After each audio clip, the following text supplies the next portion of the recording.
Welcome, everybody, to the Philly Blitz Pod, brought to you by 14th and Market. I'm Parth here with Pierre and Quell. Got the normal gang together to review the game. We'll get to that in a second. I mean, Do we have to? Yeah, we do. Well, obviously, we got to play the number game first. See a Jalen Hurts, Ryan Westbrook, or I could raise you a Nelson Aguilar, Devontae Smith. After last night, this is Nelson Aguilar, Devontae Smith podcast. Oh wow, yeah, Quell. You see, you're wearing the Love Hurts hoodie. Notice a clear lack of one by Pierre. Has he turned? Is he doing to Jalen Hurts what he did to Sidney Brown? The heel turn that you all been waiting for. Is this it, dude? Is he throwing him away? Like Andy? Not throwing, the equivalent not of throwing him John away. Cena kicking Cody Rhodes in the nuts. I'm not throwing him away, man. I'm not throwing him away, but that was. How are you boys doing? was- Let us know that, and then let's get into the game. Depressed. Very, very depressed. The brand is in the mud. Hey, another meaningful one, Quell. Another meaningful what you're about to drop. Yay. Well, I love a dub. It's always the most exciting part of the podcast around here. It is I, the one and only Marquel Fripp Owens. And I was just telling the guys before we got on, and this is probably going to be the comment to all this when it drops, but this team can't hurt me. A team can't hurt. You can't break somebody that's already broken. I do mock drafts and scout players for a living. You can't send me to oblivion. I already live here. I'm already working on a 5-round Eagles mock draft because you guys can't hurt me. I told Q we got to pump the brakes on the draft content. I was like, look, if we lose next week to the Raiders, there are no more game pods. It's only going to be draft content because we are all checked out. But let's actually let's get into the game itself, which for a while there I really thought my prediction was going to come true. My 16-19, I was like, oh, I'm feeling pretty good about this. And then what was it? A 52, 54-yard field goal at the end of just about at the end of regulation with like 20 seconds left, and the Chargers come and tie it up. The fact that the Chargers had to come and tie it up speaks to the overall I mean, I don't even know if you could say it's the feeling of the game because the Chargers led most of the game, but the Chargers couldn't really do anything on offense, man. The defense just played lights out, dude. I mean, I don't know how Justin Herbert finished that game. Dude, I listen. I have slandered him on here because they go after our boy. But I watched that game and I was like, dude, this kid is like as tough as Phillip Rivers, who tough as nails. The kid is speak of the devil, nails, tough as nails, man. Like and not even to put the bad juju on it, but it's just like remember 2017 Carson, the way he just like would be able to get rid of the ball even when he's being brought down by like 5 guys, dude. It was. Please don't say that. I know that, but listen, I saw some of those moments where I was like, dude, that looks like prime Carson Wentz right there. The Carson Wentz I used to argue is better than than Patrick Mahomes. That Carson Wentz, man. But I came away impressed with his toughness, but dude, the defense just like they were able to score an early touchdown, and then the defense essentially just turned the water off, man. And I think that's what makes what happened on the other side of the ball all the more frustrating, because last game it just everything fell apart, right? And it was just like, okay, like everybody sucks. So then you have the mini bye, you have the positivity rabbit, and then you come out and first play of the game. Hilarious. Oh no, you forgot. Nick Sirianni took more of a hands-on role in the offense. Yeah. Okay, God. so let's start there. Actually. Well, can I just say the first play of the game? Can I say the first play of the game real quick? Hitches. Everybody run hitches. Come on. I mean, for the bit, it's pretty good, dude. For the bit, it's pretty good. Like you have to admire the commitment to the bit. We're like, oh, we're coming out after the mini bye. Guess what we're running? Hitches all across the board, baby. It's all right. I know this is probably not going to be of the popular opinion, but I'll dress it up nice, and hopefully by the time we get to the end, you'll understand me. I truly think that Nick, in his more hands-on approach, it worked out in terms of play calling. Play calling was much. If you ask me, this was the best play called game I've seen from them in a long time, especially this season. Now, the problem about that is, despite all of our beliefs that all we need is good play calling and our team is fixed, we are a fundamentally broken team. So even when you have good play calling, there are other aspects of coaching that have to work. Like, the timing of all of this stuff, and you're having your players not make the same boneheaded mistakes over and over and over. I seen, like, it got to a point where I seen the Devonta Smith motion jet sweep fake pitch to him. I'm like, oh, they're getting cute. You see crossing routes, AJ Brown crossing routes. We've been back and forth. They tried to get Jalen Hurts active in the running game. This felt like what I believe was a Parth special, the balls to the walls game. And that's what made this game hurt so much, because I truly feel like they threw everything they had out there. They tried it all. And it just goes to show you how bad a team we are, because oh my goodness. Like, brother, Jalen Hurts was throwing the ball. He was firing the ball across the middle of the field. Sometimes not successfully, but it's like, hell, this is what we need to do to win. We're gonna try it. But, so Pierre, you go, and then I have something to say about that as well. Yeah, I think therein lies the issue. Like, yeah, maybe the design or the routes were there, but the overall structure, the sequencing, it was not there at all. It again felt like Kevin Patullo was just reaching my bag. I'm gonna call this. I'm gonna go 21 personnel. Nothing to set it up, nothing to set that look up. I'm gonna just call it. It looks fun. You cannot just call plays. You can't set stuff up. I understand what you're saying, but that's how I felt last night. And then after today, after having watched whatever cut-ups I could see on Twitter, and just thinking back to the game, probably lean more towards where Quell was. Like I know what you're talking about, right? That pony. You were losing your mind when we saw Pony back there. But every time they run Pony, it never works. Yeah. Well, they got a positive play on it, didn't they? Because they threw the ball out of Pony, right? And then I think there was a completion.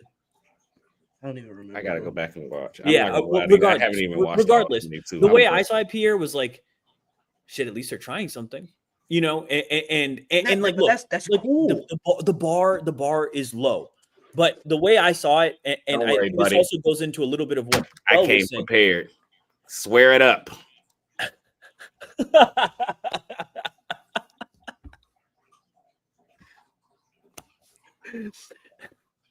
Thank you. So everything's on Quell today. Perfect. For the audio listeners, Quell, is that $1?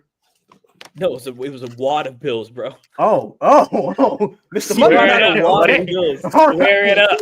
Mr. Today, Money Man. this is for the people, and the people will know that this team has us broken. And if we have to pay every single dollar in this squad to express our feelings, we would do that. So to hell with it. So be it. Damn it. All right.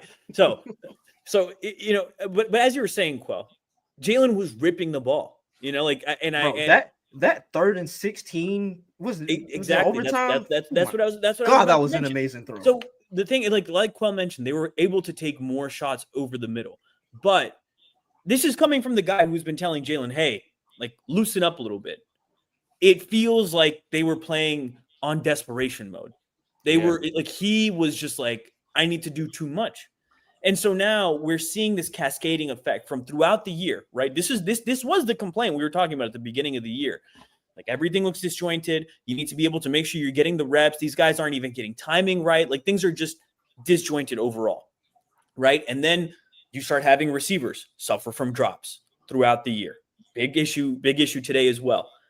And then as there's less and less trust amongst the players in the play calling, in the timing, in each other to that extent. But I'll speak on that in a moment. You're seeing this effect of he's just unsettled and his accuracy is scattershot. He's regressing in front of our eyes. And that's what's frustrating about it, because he's playing as bad as he did in his like rookie year, dude. These are like his worst numbers. And so to the people who are just trying to be like, oh, this is Jalen Hurts, that's bullshit. And it's disingenuous because he's not been his quarterback for years. He's having a tough stretch. Josh Allen at the beginning of the year also had a tough stretch, but people don't want to talk about that. Justin Herbert has had tough stretches this year as well. It happens. So what he needs to do is be able to recalibrate it. But what kind of gave me a little bit of hope, dude, is them in the locker room. It's weird. I'm feeling hopeful after this game and how I've sounded throughout all of these pods. Because if you see the interviews with Jalen and AJ and all these guys, they're like, they know things are wrong. They're actually acknowledging it now, which is nice. It's just like, okay. And they're taking accountability for things and they're standing up for each other. Jalen, like that, I'll give you a perfect example, right? Like that pass over the middle. Little weird, like spin on it coming out of Jalen's hands, bounces off of AJ. Could have been a better throw, but you still need to catch that. And then, it bounces and it gets picked off. Jalen takes accountability for that throw and says, the throw can be better. And AJ is like, no, I need to catch that. You can't blame that on Jalen. So these guys are, and it's funny because these are the two guys who are all season, everybody was like, do they like each other? Are they friends? I've seen them get closer in this adversity than like it seemed like in a while. These guys seem like they're playing together, and you can look at that touchdown, right? The Saquon touchdown, which, hello, push fake. Thank you very much. It'll work. Thank you very much. I know it'll work. You saw the relief on the sideline. Like these guys, just like Shio Kapati was talking about on the pod, like they just were like, oh my God, like we finally scored. Like, thank God. Like it was getting to the point where it was like mentally grueling on these guys. And then you could see they even in overtime, dude, they were playing confident and pretty free. I was like pretty happy with how they were driving on the field. You go for that fourth down, you get it. You're like, you're making things happen. At the end of the game, dude, I honestly wasn't even mad. It's just like, that's just a hell of a play. It was just a hell of a play. He baited him into that. You make that play, and then Tony Jefferson hauls it in with one hand. Also, shout out to Alex for damn near calling that on the preview pod. But I mean, it's just sometimes you tip your cap to the defense. It's just and it sucks. But honestly, dude, I left this game a little bit more encouraged, dude. Now you have a game where you can. Yeah, I know, but like there were things there that you can build on. In the past, Pierre, like tell me what you could have built on in the last 2 weeks besides this week. There were more positives in this game than there were in the last 2 weeks, if you ask me. In a crazy way, he's right. I'm not quite there with him, but he's right. It's oddly enough, we flipped. Yeah, we totally flipped spots. Did you listen to Rich Eisen talk today? No. He had the exact same sentiments you do, Parth. Really? Exact same. Yeah. Run, Rich, run, baby. I mean, because it's just been weird, man. In this game, like it actually felt like things were turning, and there's things they can build on. The under center play action, it was there, it was working. Now just stop doing it in the fourth quarter, right? And so to your point, there's still things that they can improve upon. But shit, like if there's just something to build on, I'll take anything at this point because this defense is that damn good, dude. Where if they can just like be manageable. Just be competent. If Jake Elliott makes a kick, we win that game in regulation, probably. If AJ Brown doesn't drop the ball. Or if AJ Brown doesn't drop the touchdown, right? So there's these things that are like right there, dude. Both. Which, like, and that's like I was just about to say, Parth, in a crazy way, you're right. And that's the only thing keeping me sane. Like, the positivity, we over here talking crazy about the positivity bunny, and the positivity bunny doing his job. It's right across from Saquon Barkley's locker. Saquon Barkley had his best game of the year. You got AJ Brown caping for Jalen Hurts in press conferences. Like, the vibes are clearly high in that locker room. They do not feel like the season is lost. And to be quite frank with you, it's gonna sound ugly to say, but this for my OG Eagle fans, this feels a lot like an Andy Reid-esque Eagles year, where I used to say all the time, this team they played weird football under Andy Reid through stretches of the regular season, but right around the time for the playoffs, they picked it up and they went into a playoffs a hot team, and it was anything that can happen happens with the Eagles team under Andy. And I feel like with the stretch that's coming up, I mean, they almost have to win these games. Literally, they have to win these games, but they almost have to. Like, I think I seen earlier today, the strength of schedule over the rest of the season ranks 30th in the league. We have one of the best. We have one of the best It's- runways into the playoffs possible. It's bro. Raiders, Commanders, Bills, Commanders. And it's like one of those things where even that Bills game where it sounds tough on paper, but they're not world beaters right now, and they've been a run funnel. So talk about another opportunity to get Saquon Barkley going in Buffalo, where it's probably going to be ugly. No, he is hell. They're going to return the favor from the last game in Philadelphia, where it was just raining cats and dogs all over the place. They say, "Come to my town this time," but they have the opportunity to right this ship. All things point towards a proper chance to. With that being said, man, like I said, this just felt like the all ships go. Anything you can do, you got to do football game. And to lose that game like that, especially because, like you said, I said this to you guys in the chat, this felt like a game where it's an indictment on the entire Eagles offense, because that Chargers offense was a representative of itself. It just wasn't them. Mm-hmm. You had backup offensive linemen in the game, especially once Trey Pipkins went down. And it's like anytime the Eagles needed to make a play or wanted to make a play, quite frankly, all they had to do was that same Nakobe Dean blitz. Which is hilarious because early on in the game, Nakobe was kind of getting abused. I got to a point where I was like, we need to see 30. You got to put 30 in the game. And then it pissed me off because they put 30 in the game and then they went outside run. And I'm like, stop. God damn it. But I also say if Nakobe's going to be in this game, you got to find a way to make it count. And that blitz was what made it count. They just had an easy button on defense all day, and the offense just couldn't reciprocate the energy. Dude, and I just want to, those Nakobe, sorry, Pierre, I just want to say one thing about the blitzes. Like, those are entirely attitude. Dude, like he's not even like the biggest guy. Omarion Hampton is a rocked up. He didn't see. He I don't understand why they didn't put Omarion back there. But every time, but there was the first one. Maybe it's the one where Justin slid out. What's the guy name? I think the one you're talking about was Kamani Vidal. Yeah, Kamani Vidal. Isn't Omarion Hampton 8 though? Yeah, I think the one you're talking about. There's one where he ran through 8 and threw the ball at his leg. Well, he threw the ball at the lineman leg. I think that was the one. Yeah. That's the one I'm talking about. Where I'm just like, it's just purely attitude and like I'm gonna just run through his face, dude. And like that, it's just so fun to watch the replays where they show it from behind and you just see Nakobe just coming down the middle, dude. It's got to be terrifying if you're Justin Herbert. It's like, oh shit, here we go again. Like, oh boy, here we go. Just time to get rocked. But what were you saying, Pierre? Sorry. Yeah. I'd be right there with y'all on the positivity train if we didn't see what we saw from number one. That was the worst performance I've seen from an Eagles quarterback since Kevin Kolb, probably. Like that was completely forgetting about every Carson Wentz game in 2020, whatever. Carson Wentz never turned the ball over 5 times in one game, bro. Are you sure? 5 times. I don't know about that one. 5? And dude, okay, 5 times. One of those is like a bullshit turnover where it's like, okay, he tries to save it and then it falls out of his hand. Still a turnover, bro. Okay, it's still a turnover. Dude, please be realistic. Okay, Jalen Hurts has never turned the ball over at this clip. Now there's one game where he goes too aggressive, goes balls to the wall too much, and all of a sudden the season is lost. Please, dude, you've been the biggest Jalen Hurts supporter. This is the first sign of adversity, bro, in years. Come on now. Lock in, Pierre. This is not the end. You just said it. This is the worst game of his career. If this is the worst game of his career, the only way is up, dude. He doesn't play like this. This is not his game. This is so out of character. The quarterback's not just broken, dude. And if there's any one person I have faith in to bounce back from a game like that, it's Jalen Hurts. I don't know what to tell. Like, I have full faith in Jalen Hurts being able to figure that out because that's not his game.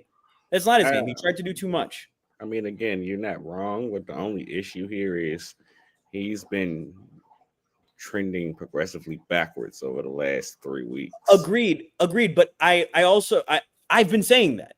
But I also think that there were signs of growth this week. But there were also, dude, an interception fell off his receiver's hands into another person's hands. One was bounced off of someone's hands into somebody else's hands, and then he threw a stupid pick, and then it becomes a fumble. He grabs it, tries to grab it, should have just fallen on it, and then he fumbles it again because he never even really had possession of it. I get it. There's like 2 picks in there that I'm like, dude, come on, Jalen. The other ones are just like, damn, like, okay, it's a good play. You tip your hat to the defense. I've also said the amount of like the lack of interceptions, it was going to catch up. There's always regression or progression to the mean. It's just going to happen. And he was just so far one way. We were due for some stinkers, dude. Like, he just has not turned the ball over at all. And it just happens, dude. Defenses make plays too. And it just happens sometimes. To me, it's just like, I get it. He's been trending down, but I don't know. I am hard pressed to just be like, oh yeah, like season is lost. Jalen Hurts is cooked. I mean, I'm not saying the season is lost, but I don't think, like you just said it, I've been the biggest Jalen Hurts supporter. That like shell shocked me. Like, okay, I've never seen him play like that. Okay, but like you're acting like one game determines everything about a quarterback or a 3-game stretch. Of course it doesn't. Of course it doesn't. But that's my point. So why is he not able to figure things out? We've given that grace to so many other quarterbacks. I'm not saying he can't figure it out. I'm just saying that was bad. Agreed, but you just said, I don't think I can because of how one played. But my point is that that's not how one is always going to play. Like, I don't think that's and I'm not saying you're the only person making this assessment because clearly other people are. But I don't think that's a fair assessment of who Jalen Hurts is as a player. And I think that all the people we're talking about, and you're not, and I know you're not one of the Tanner McKee people, but like people. Jesus. Wait. If you actually think, like, if you actually believe they're gonna bench Jalen Hurts for Tanner McKee, I have beach property in North Dakota to sell you. Like, you're stupid if you think that's gonna happen. I'm gonna call it what it is. That's stupid. I mean, I agree, and I'm with you, and I don't think they should. To me, Jalen Hurts is the king of like, oh, I went too far there. Like, let me rein it back. Let me figure it out. And like, I just like we have like we just talked about strength of schedule. We have the 30th hardest schedule left. You have a good test. Like Quell said, like the Bills aren't some unbeatable team, but it's going to be a good test. But you got 2 games where you're either going to be playing, either Geno Smith or our boy Kenny Pickett, or you're going to be playing Marcus Mariota or Jaden Daniels with like a broken arm, dude. Like they can figure this out. This is not something they can't figure out. And I saw signs of growth. We saw things that we've been asking for from the offense. Now Jalen just needs to make the throws. And to me, I've seen Jalen make the throws. I've seen him make the throws this season. If it was all season, Pierre, and like he just was like kind of like trending, like just like ass all year, I'd be with you. But we've seen him make the throws this year. In fact, we saw him make the throws yesterday. If AJ catches that touchdown, it's a whole different story. If AJ catches that pass over the middle, it's a whole different story. If Devontae doesn't fall coming out of his break, different story. But that pass, I agree, was a little bit iffy. But my point is there were a lot of things that just went wrong. Things that could have went wrong.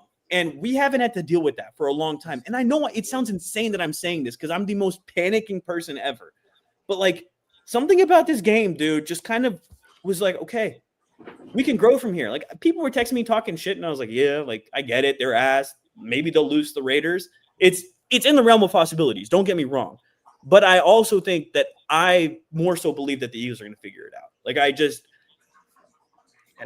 hope they do. I hope they do. But just the optics of it, like they turned the ball over 11 times in 4 games, bro. Like, yeah, but I mean, again, that kind of goes towards what Parth was saying, where I think they had like 3 turnovers like first 8 games, man. It was that's true. They literally highlighted saying the least in NFL history. Like no team does that. It don't matter who you are. Like, dude, we weren't even fumbling it, bro. Like it was just like, oh, hey, it was kind of unrealistic. That's it. And like we've talked about, Sirianni coaches, we hold on to the ball and we go for turnovers. Turnovers are lucky too. And they can be lucky for the defense. They can be lucky for you can have offensive turnover luck. It goes both ways. Okay. And so I just think like this was just an ugly game. I see it as the only way up. The only way from here is up. Like this was like this like and the difference I see between this and 2023 is like we have a unit that's playing lights out. 2023, everything was falling apart. This year, like, dude, they don't need to figure it out and become the Rams on offense. They don't. You just need competence. They just need And I competence. think, and that's the most frustrating. No.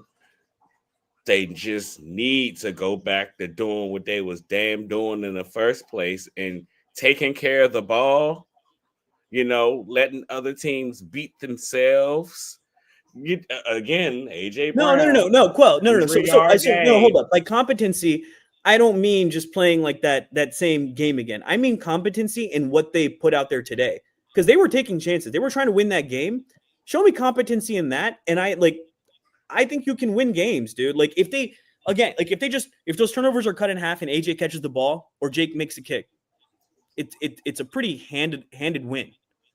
I understand what you're saying, but this conversation right here was always my point. It was always why I always sided with Nick Sirianni, is because theoretically you're right, and he always understood what the offense was saying. This is what y'all saying, but this is what I'm saying. Game where, all right, we're gonna cut it loose. We're gonna do all the things that y'all been asking us to do. And you got people over here saying this is who Jalen Hurts is. This is why they don't let him throw the ball in the middle of the field. Like the ball not bouncing off his receiver's hands. I'm gonna get to you in a minute, AJ Brown.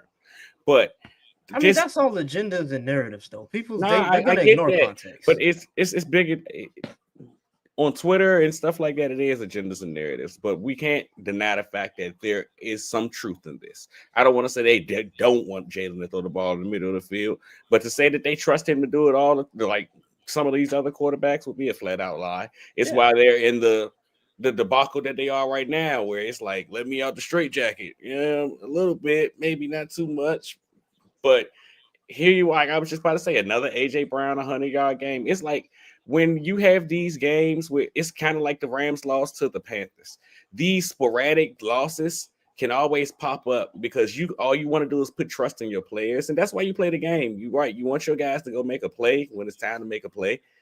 But what happens when they don't and you lose a football game and you got to explain to yourself, I lost this game because I put trust in my guys. Not saying that I wouldn't do it 100 times again, but if I would have just did this and took the easy way out like he's been doing, and they haven't lost the game when he did it. Shout out to AJ Brown for reaching the mark. He was close. He reached 100 yards on the dot. But once again, the Eagles have a 100-yard receiver and they lose a game. Brings the record to what? 2-5? It's sometimes it's okay to be different, and I get it's not fun. It's kind of, I seen somebody talk about it. I think you mentioned this part, but it's kind of like the whole Lane Johnson talking trash about the Patriots thing. Like, we had fun and win our Super Bowls. Well, now we're a business, brother, and we should operate like a business-like mentality. And until everybody gets on the same page, it won't work. But he wasn't wrong. Agreed, but I also think Patriots were first off different. Their coach was just wired differently than Nick Sirianni's different. I mean, they're just like their on-field persona, their just entire attitude could not be more different. And your team takes on the attitude of your coach. That's how it goes, right? I mean, I understand what you're saying. I just think it's the answer, as I've been saying all year, is somewhere in the middle. Because you can't go so conservative where you're playing not to lose, as they did against the Cowboys. When you're up 21-0 and you're like, I think we're probably good. I think let's just try to run this clock out. You can't do that, and you can't just be turning the ball over willy-nilly either. The answer is somewhere in the middle. They've been at both polar spectrums, and now is the time to find the way to the middle. And like, look. Yeah. I've had my criticisms of Nick. This is where you have to show it. This is where you have to prove people wrong. And like the team can go one of two ways here, right? They can either completely fall apart, or this can bring them closer together. Because sometimes there's nothing that galvanizes you like a nasty, nasty loss, or a loss where you're like, damn it, dude, And you had no business losing this game, right? And it's just like, okay, like maybe we just come together. Yeah, what were you saying, bro? Yeah, I think at its core, it's just simple execution, bro. It's just simple execution. Stop shooting yourselves in the foot make the throws as they come. AJ, stop dropping passes that are put in the freaking breadbasket, and you'll win. Yeah, You'll win. It's that they got simple. and a lot of that stuff is just confidence. They just need to all get their confidence. But that's the thing. I don't know if go ahead. the players themselves, I don't know if they're confident in what's being called. Agreed. And so that's kind of been my issue. But I feel like there were moments yesterday where it felt like, okay, like these boys were running with some purpose. You can tell when they're running routes with purpose and when they're not. And like on some of those routes, it was like, okay, they feel like there's something that could work here. Didn't necessarily work, and that's the other side of it. But they just need to build up their confidence, and that's on coaching as well to help build that up, get those easy kind of passes there. But Jalen's accuracy, AJ dropping the ball, those screams just like, hey, like they just need to. Brother, they were calling screens yesterday. When the last time you seen the Eagles call a screen? That tight end screen to Dallas Goddard, that was crazy, ugly design. But it worked. It worked. It was just ugly. I mean, that's what happened when you don't call them ordinarily. But that's why I didn't necessarily agree with what you said when you were like, he felt like Patullo was just calling plays. They were setting that up all day. They stayed in that double stack formation and kept running the inside zone. They were setting, like, I thought the first time they showed it, I'm like, screen? Nah, they're not going to run this screen. And they ran the inside zone, but they were trying. It's just, it's kind of like what I've been saying all year. It's a two-sided coin. Kevin Patullo, Nick Sirianni, whoever the hell you are calling plays, you got to be better. You got to be better. Yeah. But in the same breath of that, in the times when they show you better, like what Parf said when he was saying, you seen them running some routes with purpose. You seen like some conviction. It was, man, that throw to AJ Brown. I had never seen Jalen Hurts throw a ball with so much conviction on that deep dagger across the middle. Like, hell yeah, bro. Hell yeah. Or the one to Smitty. Where I was just like, yes, like let's go. Rip that. That one to Smitty. That was a freaking heat check. Beautiful. It was beautiful. And my dad was in the group chat and we were like talking about it. We were like, yo, like, what is this? And he was like, they need to, he's like, this is the end of Hurts. Like this is going to be so bad. And then he sees that throw 3rd and 16 and he's like, wow, guts. And he's like, that's clutch. And that's exactly what it is. Like he's just got that gene. That's why I'm not out on the season at this point. Like he just like to step up and make that throw after the whole day. It would have been so nice if it ended in a touchdown, bro. But that's him. And I'm, you know what? To hell with it. You might have bought me back, man. You might have bought me. This was what the people needed. This is what the people need. Because I'm still gonna finish that mock draft. So the hell with what y'all talking about. But I've been so far in the dumps, man. I've been so far in the dumps. And it's crazy because, like you said, I've been happy. Like this team can't break me. I've seen pain before. I'm not going down that road again. Not this year. This year. But even beyond all that, like that's the epitome of this quarterback, man. You sit here, you can listen to the people trash him, and you can talk about how horrible he played, and he played horrible. He knows that. But then when you look at plays like that, that's been the epitome of Jalen Hurts. This is the same guy that got benched in the national championship game and came back and had to put the team on his back in the SEC championship game the next year. It's the be ready to make a play when it's your chance. It may not always work out in your favor, but just be ready. Clutch gene that he has where you can't give up on it. You'd be remiss to give up on it. But, buddy, you have to play better. 100%. You have to play 100%. Better. There is no ifs, ands, or buts. And kind of like you said, Parf, I think he's going to say, I think there's a lot of good to look at this tape and just sit there, understand what the quote-unquote mistakes were. Like, I think that one of those deep crosser plays, it was play action that we were talking about. He ended up throwing it to Dallas Goddard short, and he picked it up on some yards after catch. But Devonta Smith was open on the back. If he would have just let it develop and didn't get off him so fast, Devonta Smith was open on a deep cross right behind him. Like, I think little stuff like that, you can go back on film, you watch that, and you understand the positives that you can leave this with. But in the same breath, it's the same thing I've been saying the last 4 weeks, man. We can blame the coaches all we want, but my star players got to be better. My gotta star execute. players got to You be. have to AJ execute Brown on the can't field. drop those Yep. passes, any of them. Like, and I'm glad. I'm proud to see him take accountability. And I mean, he's always done that, but to see him take up for his quarterback, like his guy, that was cool to see. Like you got to make those plays, man. Multiple times the footballs hit you in the hand, and were they tough catches? Some of them, but we've seen you make tougher catches, brother.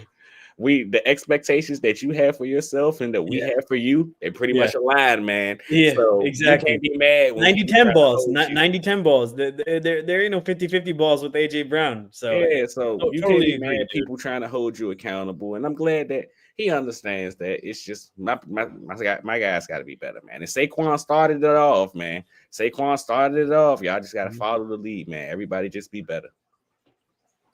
I think that's Honestly, go ahead. Yeah, that's what it comes down to, right? Like, and yeah, I'm pissed off with Jalen. I am, but y'all know me. I'm never out on my guy, never. But Where's your love Hurts? He just prove you didn't burn it right yesterday. there. Prove you didn't burn it. He said, "Wait, no, I didn't." Steal the Aura King. He steal the Aura King. It's right here. But yeah, man, he just got to play better, bro. He just has to play better. Like, he's one of those players like you outlined. You can never count him out. And like you said, like, if there's any guy who's gonna rebound from this, it's him. Like, this is you said it, part. This is extremely uncharacteristic for him.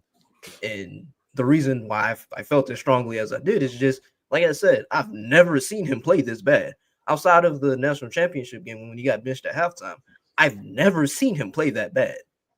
And it's just now we just got to go correct it. Exactly. And like Quell just outlined, can't speak. Like Quell just outlined, what was the next time he was asked to step up after that national championship game? You know, he stepped up in that moment. You know, so exactly. They have to be better.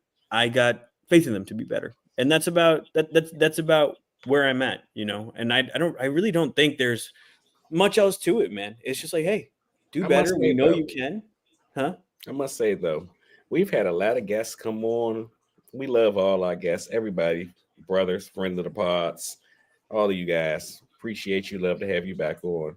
We've had a lot of guests come on and preview games and explain games. Some of them with pretty good accuracy. I don't think we've ever had a guest come on with as much accuracy. No, dude, he was right. He was right about like everything. Like, I was sitting here thinking, like, the game. That zone coverage, it's not just regular zone coverage. Like, the way that they crash on the football is amazing. It was like 2 or 3 guys right there every time he threw the ball. Jesse Minter's gonna be a head coach soon. Yeah, he was in his that bag, guy's bro. He was amazing.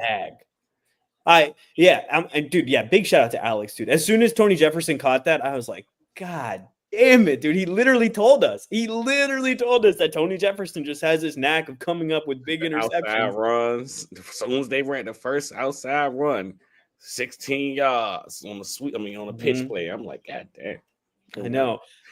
Dude, their lack of their struggles that they have with stopping outside run does not it doesn't make sense to me at this point. Like, we've gotten the guys back on the edge, you know, like I'm confused as to why we're still struggling there. Is there a schematic issue there, Quell? Like, what do you kind of see there? Because it doesn't make sense to me. Like, I've seen both these guys play well against the run. It's gonna always be a schematic issue because, you know, Fangio wants to play too high. He doesn't really want to commit that extra body. Right. And the whole theory behind him and his too high is, which is like here outline.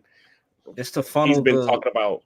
Oh, go ahead, brother. Yeah. So with this scheme, the whole point of it is with the DBs or whatever, is to funnel the runs out to those guys. They have to come up and run support.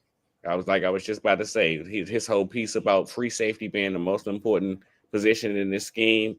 These safeties and what they had, that's why it's like you watch an Eagle game and Reed Blankenship is like an extra linebacker because that's one of the reasons why I think Reed's going to get paid. I don't think they're going to let Reed walk. I was going through that whole mock draft and I almost looked at a safety and I was like, they're going to bring Reed back. Reed is too important to this defense. He's a quarterback of the defense. Him and Zach Bond. Him and Kobe D. Not really I think it was Zach Berman. I could be wrong. It might have been EJ Smith. It was one of the two. But they asked Zach Bond about that, like how what it was like, what it is like taking on that role of the leadership and being the guy in the defense versus when Nakobe comes back, how he's able to just kind of like take a step back, we do his job. Nakobe's the heartbeat of the defense now, and I could just be me.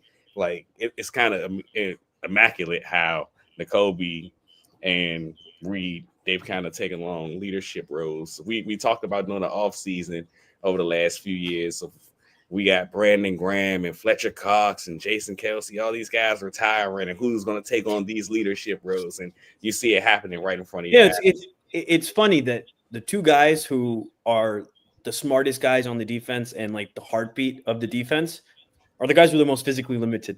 Like it always ends up being like that. Like it's the guys who like you have to be operating at this level that's just beyond everybody else to be able to be on the field, and they're able to succeed just because it's that dog factor, bro. Like they just got it, bro. Like they really do. And those are just two of my favorite players on the defense, dude. Having watched those guys grow throughout their careers has just been so satisfying. Also, if we're talking about the defense, hey, we got the white we got the white boy. We got the white boy. And then shout out to Adoree Jackson. If you're gonna talk about the white boy, you got to do the dance right. Is he from LA? Because I know he went to USC, right? So I'm actually looking it up. Oh, he's from Belleville, Illinois. But you know, back in his college stomping grounds, hell of a game. Hell of a game. The best game of his Eagles career. When he threw Quentin Johnson down like that, I was like, oh. That first rep. Okay. And I seen it. As soon as they snapped the ball, and I was like, why are you so far back, Adoree? And I just knew they were going to run that quick hitch. Eagles not the only team that run hitches. But I knew they were going to run that quick hitch. And the way he broke on that football, what Adrian Peterson say? When I seen you throw that ball, I knew. Like, boy, you better not play with 8. You bet he earned himself a nickname that night. As soon as he made that play, I was like, let's go 8. And he just kept going and kept going. Dude, pick a nice little interception too. Like, come on, man. That was hell of a game by him. I was just even the play that beat on. Who was that beat him? It was like a crossing route. Keenan Allen. It was Keenan for the first down, right? Yeah, deep dig across the middle of the field. Even on that play, man, just perfect coverage. He was in good position. It was Keenan Allen doing what Alex said he would, is catching the first down and leaving. I think it's a thing where he's gotten comfortable in the scheme. Like we always talk about how long it takes defensive backs to get comfortable in the scheme with all the rules and communications and everything that it takes. And it seems like because over the past couple of weeks, he's been playing really good. He's physically looking back, like he's making tackles. That was my biggest complaint with him, is that he was shying away from contact. He's maybe that concussion just like cracked something where he's just ready to hit people. It unlocked the CTE. It did, baby. Sometimes you need a little tint of CTE. Anybody who's played football knows, like sometimes you have to just get into this space of like, yeah, like I have CTE right now, and I'm gonna just run through this person's face. Like it's just what you got to do, dude. It be like that, man. But I think my favorite defensive play of the game was that the coverage Cooper had on the second play to Ladd, where just in transition turns with him. Like, how do you do that, bro? Like he just turns perfectly, runs a route for him. How that? And then we call that we call that white on white crime. White on white crime. My brother. He was on him like white on rice. Damn, here I am, the dad, and y'all giving all the dad jokes, and I'm lacking. That's what I'm talking about. That was awesome, bro. Hey, 1 reception for 12 yards on 5 targets for Ladd. I think he took that game personally. He said, another one of me? Oh, no. It's his kryptonite, dude. It's his kryptonite. It has been the wide receivers. Adam Thielen. They say, and who else put Adam Thielen in a seatbelt when we played Minnesota? Who else was it? No, but the Panthers the first year. He got him a couple times. This year, who was the other receiver? Who was the other? There was one other wide receiver. We're like, is this a theme? Oh man, it's gonna bug me that it was Adam Thielen and Hunter Renfrow. Was it Hunter? No, it wasn't. No, it wasn't Hunter. Well, I don't know. we'll figure it out for you guys. Yeah, we'll But in the figure it meantime, out. I heard Whatever. somebody say this on another podcast, and I think they're 100% right. Like, you guys started talking about defensive backs and doing y'all celebrations, and you do the seatbelt and all this other cool stuff. Nobody in the league doing it like my guy Coop. Draw the box, double thumbs down. Like, hey, do your thing, boy. Do your thing. Aura. That's aura. Who said a white boy can't have aura? Coop's different, man. Coop is different. So, But hey, hell of a Carson, game from the defense. hey, how you gonna say I'm not doing my job as the Jalen Hurts fan club captain when I'm on Twitter? I'm on Twitter going to war for my dog. Going to war. What are you doing here? Yeah, I'm bringing you back from the edge, Pierre. I just threw a rope around you and I've been pulling you back. I'm like, I got you, Pierre. I'm not letting you go. We're back. It's that meme. Pierre the cat stuck in the stove. Don't worry, I'm coming to get you up. Oh man. Hey, listen, we got on. We said I was like, we can get this done in about 45 minutes. Look at that. 46, 14. I don't know. Anything else from the game, guys? I feel like I've talked about everything I kind of wanted to mention. Big fan. Jake, make your kicks. I'm like, this is it. It's officially frustrating. I'm glad you mentioned that though, because I had this realization during the game, and it kind of broke my heart. It had, and I don't want to say Shavin had to work me through this realization, but I had to look at her, and me looking at her helped me through this realization because it was during the last drive of the game. The Eagles had to get in the field goal range, this, that, and the third. And it was that fourth and I think it was the play to Goddard that eventually continued the drive. But it was a fourth down, and they had the ball right on where that green line on the TV was. And I had to tell Shavik, she like, so field goal range, is this where the field goal range is? I'm like, nah, they usually just put that as what their career high is. Career high. And I thought about it, and I'm like, Jake's career high is that 61-yarder from New York game, man. I remember the good old days, the first year with Jake. Dude, they carried him off the field. My goodness. And then I sat here and I thought about that, and I'm like, well, damn, baby. We've been together. That happened the first year of our relationship. We've been together almost a decade now. He kicked that ball almost a decade ago. And me looking at that team get to that yard line and opt to go for it instead of trotting him out, it shattered my heart a little bit. Like, damn, y'all telling me my goat ain't got it like he used to. Like, damn, last year, man. It might be the last year. I saw a tweet earlier today, and it was going over kicker efficiency, and he ranks like 34th or 35th. He has not had a good 40 year. something qualified kickers. So with that, it was about distance. So I don't know if it's like that overall, because overall Jake has been pretty solid. Like the whole thing about Jake last year was Jake could nail his kicks. It just was once it reached inside 50. I think he was like 1 for 7 from 50-yard field goals or something like that. Then he hit the big one in the what was it, Super Bowl? Yeah. So he can make his kicks. He just has not been very efficient from the boom marks. And it becomes a problem when you're not efficient from the boom marks because they don't change the rules for kickers. And you seeing kickers out here kicking field goals from 64 yards and people who ain't never did this in their life just kicking all these field goals. And you just look like an ordinary kicker, man. So what you're saying? But it like Q, like, I mean, obviously, Jake's an Eagles legend. He's won 2 Eagles Super Bowls. He's been there for all our Super Bowls. Like, there's no question about that. But, like, especially with guys making the longer kicks, if you can't make the, between 50 to 55 plusers, like, those are ones you sometimes depend on for games. There's going to be competition next year. Now, we'll see if he beats out the competition. But I think it would be roster mismanagement not to. I think he's been having a pretty solid year. He's missed a couple kicks where it's like, Jake. But you always had the excuse of, in most of those games, he's missed most of his kicks. It was always bad weather. You missed this in the dome. That was bad. That was bad, brother. You could miss that one. And I get it. Pressure of the moment. My goodness, brother, dog. you kicked in the damn Super Bowl. Come on now, It's like, like, dude. yeah, no, I totally with you, bro. It just sucks because it's like we said, if he makes that, if AJ catches that ball, it's a win. You know, it's a win in a hostile environment. You didn't have a great game, and you still were able to get out of there with. Well, it's not a really hostile environment. It was mostly Eagles fans, but it's a game on the West Coast. You're jet lagged, and then It's so hilarious because you had all them Eagles fans in there and they were cheering the hell out them. They get more cheers on the road than they do at home.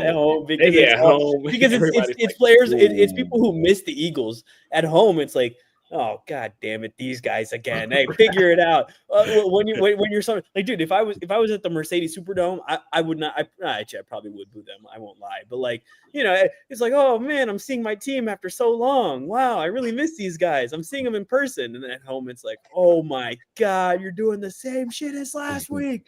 Wow. Yeah. Maybe they needed some more booing.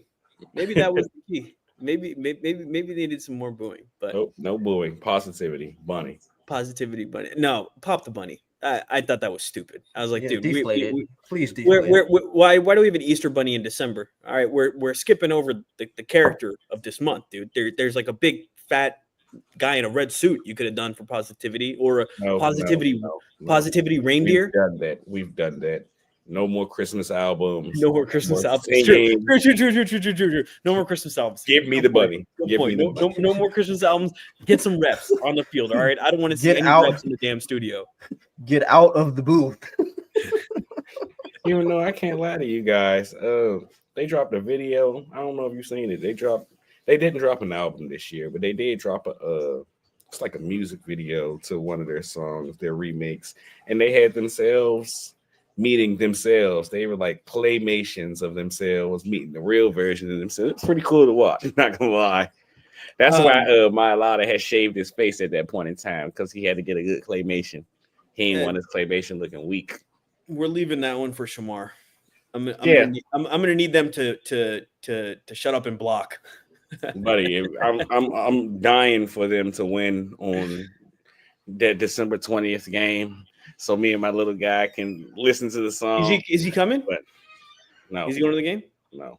No, it's gonna be too cold, probably. Too cold and too close to bedtime. Because somebody wants to have a 5 o'clock kickoff. You did get tickets to that Raiders game because you thought it was going to be the Chip Kelly. I'm talking about the Commanders game. The Commanders game. Oh, okay. No, I wouldn't have went to Vegas. I love Chip, not that much. That's a whole trip. Vegas is expensive as hell, bro. Not worth it at all. No, the game's in Philly, right? No, it's in Vegas. They're making a West Coast trip right now, aren't they? No, I'm pretty sure it's in Philly because it's a 1 o'clock. Oh, it is? Yeah. It's a 1 o'clock kick. Oh, it is. It is a 1 o'clock kick in Vegas. I know. All right. Well, I think that'll do it for us today. We appreciate all 104 of you that joined us today. Make sure you rate, review, listen, 5 stars. You know the drill. We'll be back later this week to preview the Raiders game, which is at home, not in Las Vegas, as I was thinking in my head. So they just went over there for one game. Yeah, and then I guess they were in no, they were at home. Yeah, weird. Usually when they do road like West Coast, they usually go for more than one game, right? Like, I feel like it's kind of weird. I think it's like they were on the road against Chargers. They're back home. Then they got to go back on the road. Right. And I think the Bills game is on the road. Yeah, and then they close it out. The home Commanders game is like the January one. So, yeah. All right. Well, that'll do it for us. Go Birds. We'll be back. Go Birds. Go Birds. I love you, big dog. Get it together. Please, for the love of the brand, please.